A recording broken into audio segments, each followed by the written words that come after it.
Mesdames et messieurs, ici votre capitaine, juste pour vous dire que je ne sais pas comment fonctionne un avion. Comment? Vous ne savez pas comment fonctionne un avion? Non, je suis un jouet. Mais je voulais apprendre sur les avions.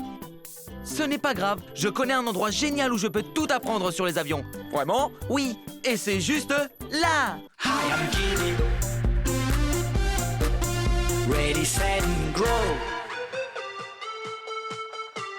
Salut, c'est moi, Kiddy. K-I-D-I. Kiddy, et je suis si heureux de vous revoir. Aujourd'hui, on va apprendre tout ce qu'il y a à savoir sur les avions.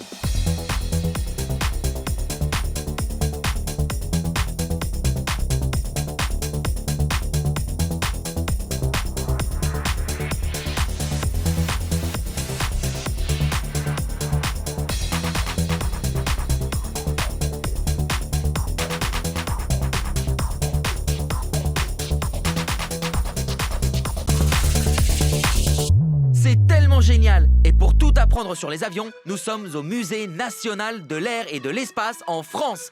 J'espère que vous êtes prêts à apprendre. Je sais que moi je le suis. Oui!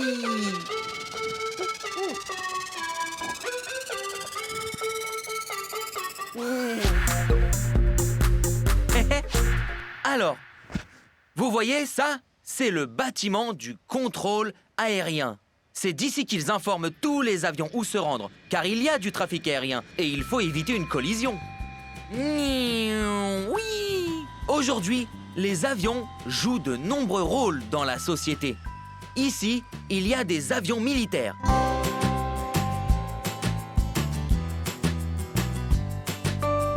Comme vous pouvez le voir, il y a un avion de chasse. Il a un nez très pointu afin d'être très rapide. Là, vous avez un avion de type commercial. C'est ceux que l'on prend quand on part en vacances. Et celui-ci, c'est pour les services postaux. Chaque fois que vous commandez quelque chose en ligne ou que vous envoyez une lettre à votre grand-mère, cela partira dans cet avion. Cet avion ne transporte aucun passager. Il a un gros ventre vide où l'on mettra tous les petits paquets et toutes les lettres que vous envoyez par la poste. Et de l'autre côté, il y a un jet privé. Ça, c'est pour les gens très riches ou très importants. Et c'est, vous savez, pour ne pas être avec tout le monde. Il n'y a que 4 ou 5 personnes à bord. Et ils vont très vite. Et ici, vous avez mon avion préféré, le Canadair. C'est jaune comme un caneton. Hey! Alors, le Canadair est très important, car il a une tâche très importante. Cet avion tout entier est en fait une citerne. Et on l'utilise pour combattre des feux. Comment le remplit-on? Eh bien, pas avec ses tuyaux, parce que ça prendrait une éternité. Non, ça c'est encore mieux. Vous voyez ces ailes? Elles s'ouvrent à la dernière minute quand l'avion plonge et passe juste au-dessus d'un lac ou d'une quelconque source d'eau. Il va aspirer l'eau et remplir le réservoir de cette façon. Ensuite, il survolera un feu et laissera tomber toute cette eau afin d'éteindre le feu. Et le plus drôle, c'est qu'il est jaune, comme moi.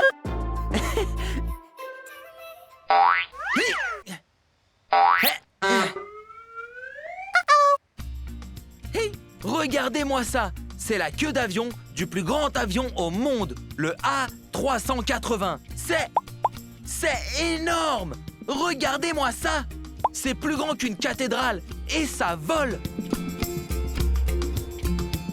Comme vous pouvez le voir, il y a 3 petites parties qui viennent de chaque côté et une sur le dessus. Ils ont aussi des radars, tout comme ces ailes qui aident à guider l'avion, vous savez, gauche, droite, en bas, en haut. Regardez-moi ces ailes. Elles sont si grandes et longues. Bien entendu, c'est parce qu'on en a besoin pour voler. Et encore plus important, on s'en sert également comme des réservoirs d'essence pour alimenter ces engins.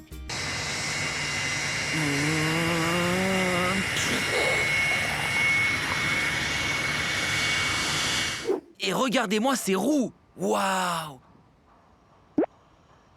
Bien évidemment, il faut des roues énormes avec ces énormes pieds pour supporter un tel avion. Et les roues sont nécessaires. Car évidemment, il faut conduire l'avion sur la piste d'atterrissage. Et vous savez, pour le décollage. car l'avion n'est pas toujours dans les airs. Il doit décoller et pour cela, il doit d'abord rouler au sol. Et une fois qu'il a atteint une vitesse assez élevée, il commence à décoller. Encore plus important, il doit pouvoir atterrir. Sinon, il restera coincé dans les airs. Regardez cela! Juste là. On peut voir tout le système juste là. Et on peut aussi voir l'espace nécessaire pour y loger les roues. Comme vous pouvez le voir, celles-ci glissent sur le côté, comme ceci. Quant à celles-ci, elles font comme ça. C'est cool, n'est-ce pas?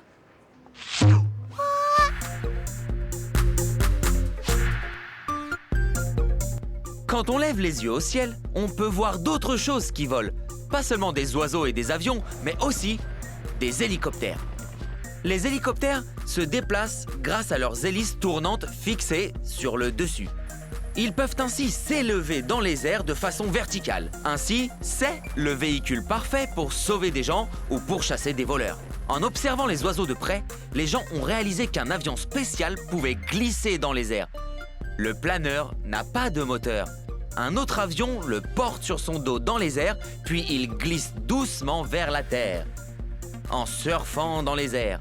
Si vous êtes très courageux, vous pouvez vous envoler dans le ciel avec un deltaplane. C'est comme un cerf-volant géant. Il faudra sauter d'une falaise. Mieux vaut ne pas avoir peur du vide. Donc, mieux vaut demander la permission à votre maman avant tout.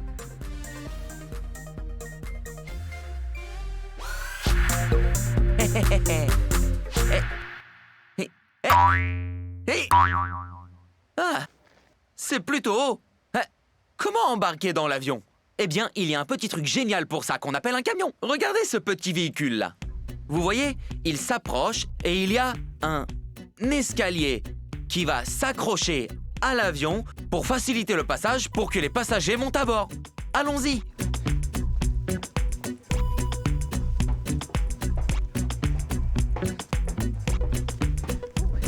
1, 2, 3, 4, 5, 6, 7, 8.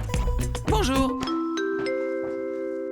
Bienvenue à bord de la compagnie aérienne Kiddy, à bord du Boeing 747. Venez donc. Alors, si vous n'avez jamais été à l'intérieur d'un avion, voici à quoi cela devrait ressembler. Donc, comme vous pouvez le voir, il y a de nombreux sièges, tous numérotés par rangée, A, B, C, D, E, et ensuite vous avez le nombre de rangs et ainsi de suite. Bien entendu, il est écrit sur votre billet où vous devez vous asseoir. Comme vous pouvez le voir, sur les différents sièges, vous avez, évidemment, par sûreté, des ceintures. Alors, contrairement à la voiture, il n'est pas nécessaire de les porter pendant tout le trajet. Vous pouvez les ôter.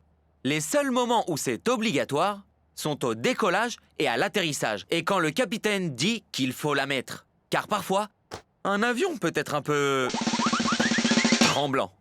Aussi, pour des raisons de divertissement, car vous savez, certains avions peuvent voler très très longtemps. Parfois même 18 heures et 40 minutes. C'est long. Donc, on peut avoir des petits écrans avec des télécommandes afin de jouer à des jeux.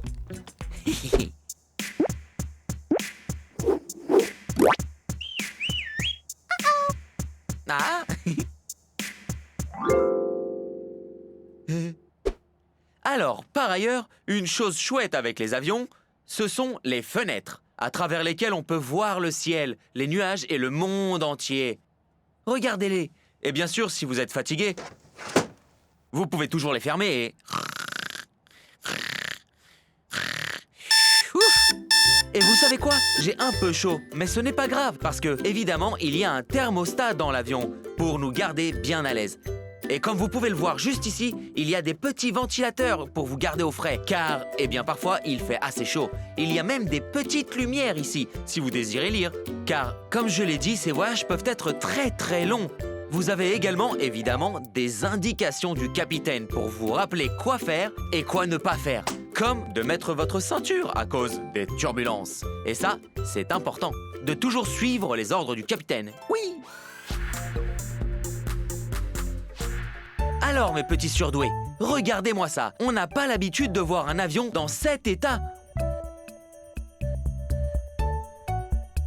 Ça n'est pas fini. Et ça, c'est parce qu'il y a beaucoup d'autres aspects d'un avion qu'on ne voit pas. Comme vous pouvez le voir, il y a des câbles qui traînent un peu partout. Et c'est normal, C'est, vous savez, pour alimenter vos écrans, la lumière et même, vous savez, transmettre la Wi-Fi à votre téléphone. Mais il y a aussi des tubes. Et ça, c'est pour l'air conditionné. Car comme je l'ai dit, on doit contrôler la température et aussi avoir assez d'air dans l'avion pour respirer, vu qu'à l'extérieur, il fait très très froid. Donc vous savez, c'est important. Alors, j'ai parlé de l'endroit où vous pouvez mettre les petits bagages. Mais où mettons les gros? Eh bien, comme vous le voyez, ceci, ici, c'est le sol. Et vous êtes généralement au-dessus. Mais juste en dessous, il y a la soute. Et dans la soute, il y a assez d'espace pour mettre une voiture. Ouh, qui l'eût cru? Alors, normalement, vous mettez vos bagages ici, car comme je l'ai dit, vous ne partez pas en voyage sans rien. Non, vous devez avoir des bagages avec, vous savez, des pantalons, des sous-vêtements, des t-shirts, des sweatshirts et des trucs comme ça. Et donc, c'est là qu'ils sont stockés pendant le vol. Et puis, vous savez, on les ressort et on vous les rend lorsque vous arrivez à destination. N'est-ce pas chouette?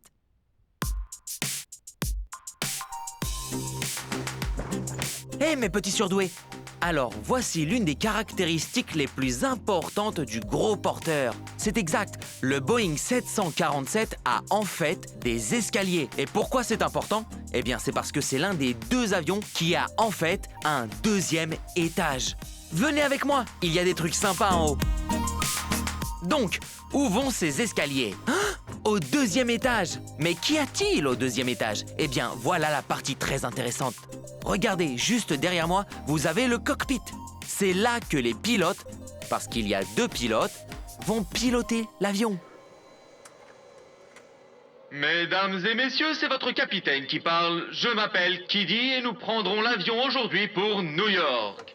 Veuillez vous asseoir, vous détendre et nous vous souhaitons un agréable vol. N'oubliez pas de liker et de vous abonner si ce n'est pas déjà fait, si vous voulez vivre plus d'aventures. Maintenant, comme vous pouvez le voir, il y a tant d'écrans, de boutons et manivelles et tout ici, mais pas tant que ça quand on y pense, car la plupart d'entre eux sont simplement dupliqués. Il y a 2 versions différentes, car il y a un capitaine et un co-capitaine.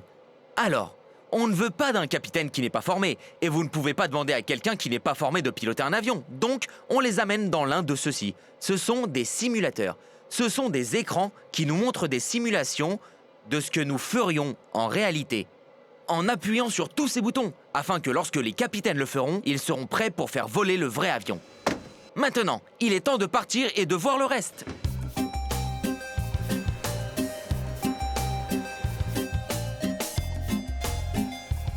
Oh, salut mes petits surdoués. On peut me voir par la fenêtre. Oh, bonjour vous. Maintenant, bien sûr, dans un avion, comme mentionné, il y a un pilote et un capitaine. Donc, ils doivent piloter et manœuvrer l'avion pour s'assurer que vous êtes en sécurité. Mais ils ne sont pas les seuls à bord ici pour vous. Vous avez également l'équipage à bord, aussi appelé hôte ou hôtesse. Ce sont des agents qui s'assurent que vous êtes en sécurité, confortable, ils vous serviront de la nourriture, des collations et des boissons durant votre vol. Et aussi, vous savez, ils prendront soin de vous, car cela peut être stressant pour certaines personnes. Bonjour! Ah, comme c'est agréable d'être ici. Oh, et je vais juste ajuster mon petit dossier et... prendre un peu d'air frais. Alors, bien sûr, il y a en fait un hublot dans un vrai avion, donc vous ne pouvez pas faire ça. Excusez-moi, pourrais-je avoir un petit soda, s'il vous plaît? Oh, merci beaucoup. Monsieur, voici votre petit soda. Et bien sûr, l'une des règles les plus importantes est de rappeler aux gens la sécurité dans l'avion. Mesdames et messieurs, nous vous rappelons qu'il existe des issues de secours à l'avant et à l'arrière de l'avion. N'oubliez pas d'attacher votre ceinture de sécurité au décollage et à l'atterrissage, et bien sûr pendant le vol, lorsque cela est indiqué en raison des turbulences. Profitez de votre vol pour Kiddyville et passez une excellente journée. Oui!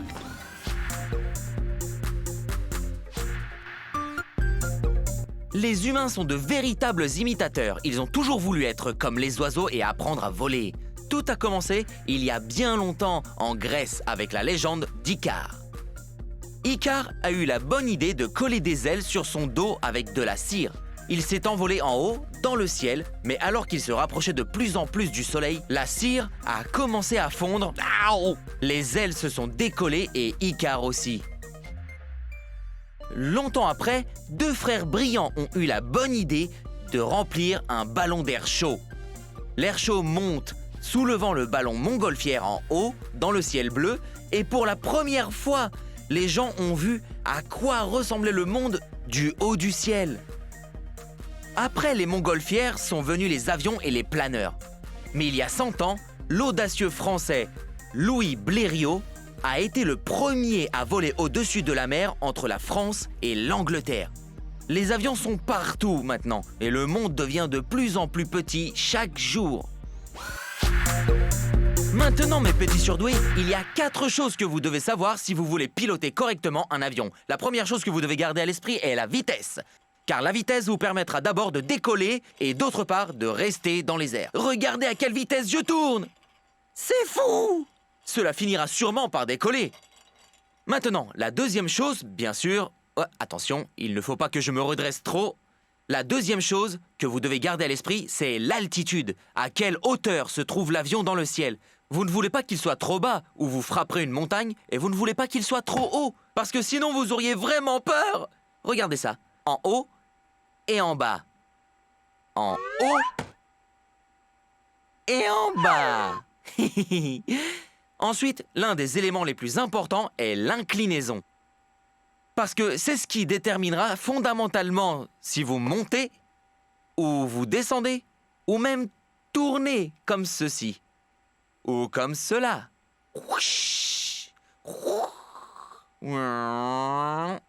Les avions ne font pas ça, mais moi je peux, donc je le fais.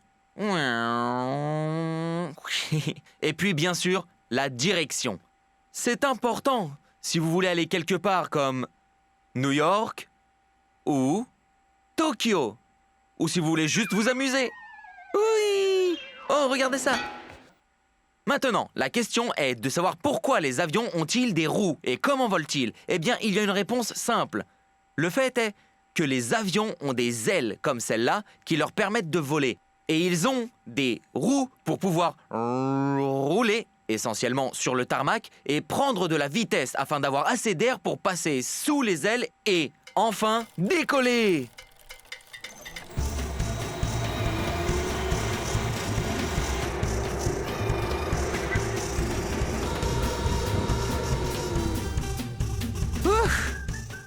C'est beaucoup d'air, ça.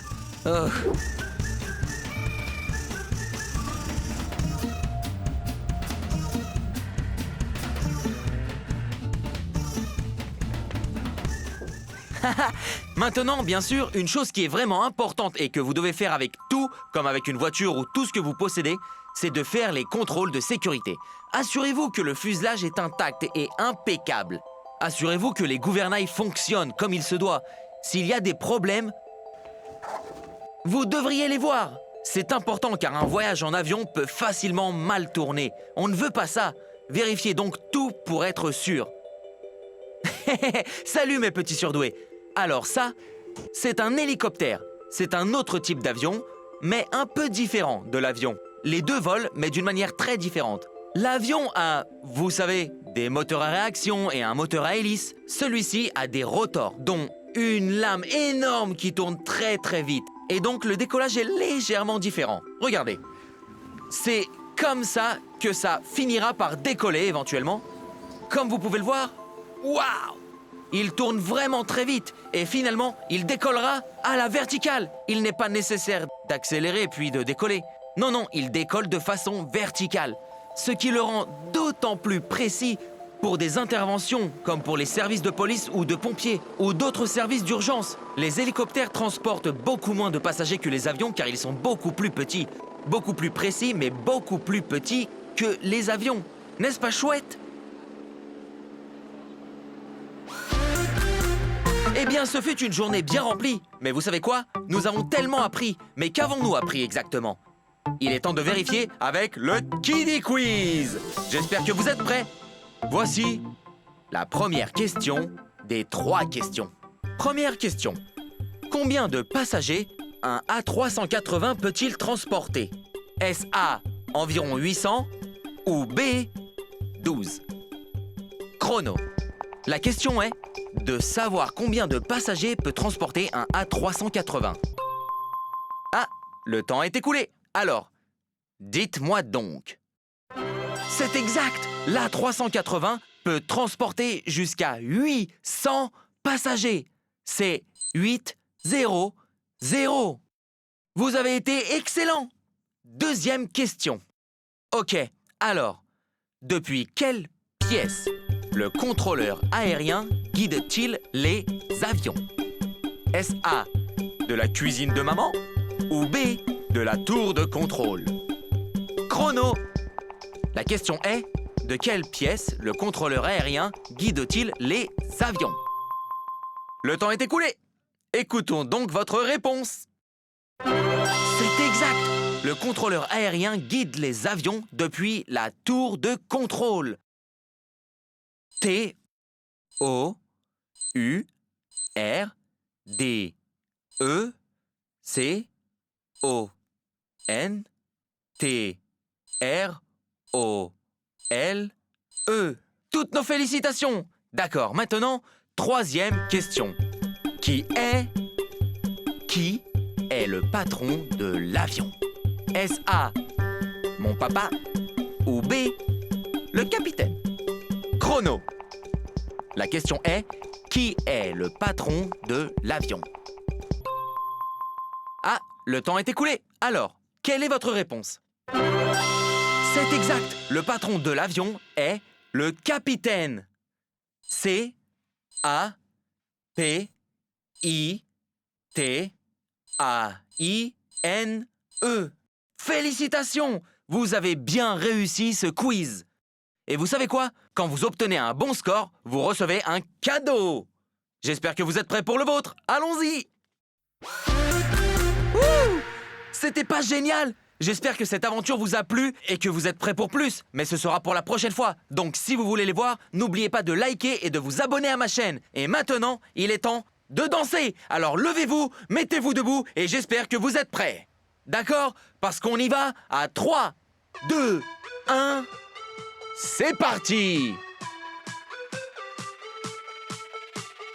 Ready, set, grow. Ready, set, now. I'm Kitty. Yeah, I'm Kitty. I'm Kitty. Oh, I'm Kitty. I'm Kitty.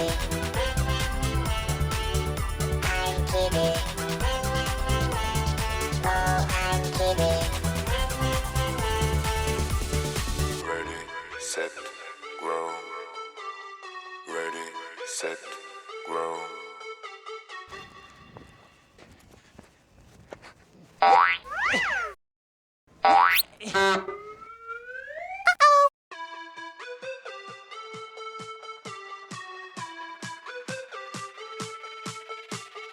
Ready, set, grow.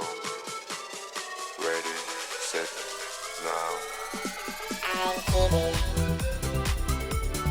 Yeah, I'm Kitty.